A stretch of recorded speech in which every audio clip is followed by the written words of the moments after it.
PM મોદીએ 19,806.9 કરોડના વિકાસ કાર્યોના લોકાર્પણ ખાતમુહૂર્ત કર્યા.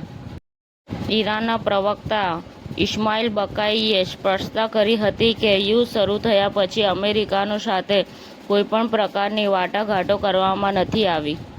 આજથી દેશમાં ચીનની કંપનીઓના સીસીટીવી કેમેરાના વેચાણ પર પ્રતિબંધ.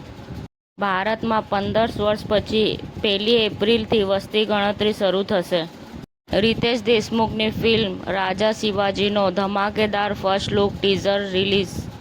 ભારતના સેમિકન્ડક્ટર મિશનને મળ્યું નવું સામર્થ્ય.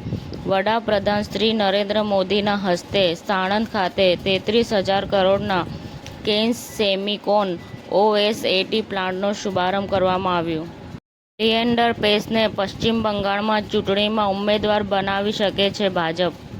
મુંબઈ મહાનગરપાલિકાના પ્રથમ મહિલા કમિશનર તરીકે અશ્વિની ભિડેની નિમણૂક કરવામાં આવી.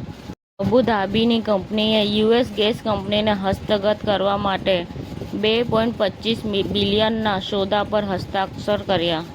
લશ્કરે તૈયબાના આતંકવાદી શબીર અહેમદ દ્વારા દિલ્હીના મંદિરો મુખ્ય વેપારી કેન્દ્રોની રેકી કરવામાં આઈએસઆઈ સમર્થિત કાવતરાનો ખુલાસો.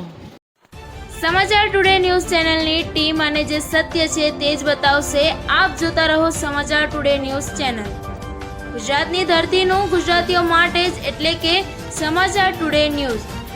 અમારી સમાચાર ટુડે ન્યૂઝ ચેનલને લાઇક કરો, શેર કરો અને સબસ્ક્રાઇબ કરો અને જોડાયા રહો સમાચાર ટુડે ન્યૂઝ ચેનલ સાથે.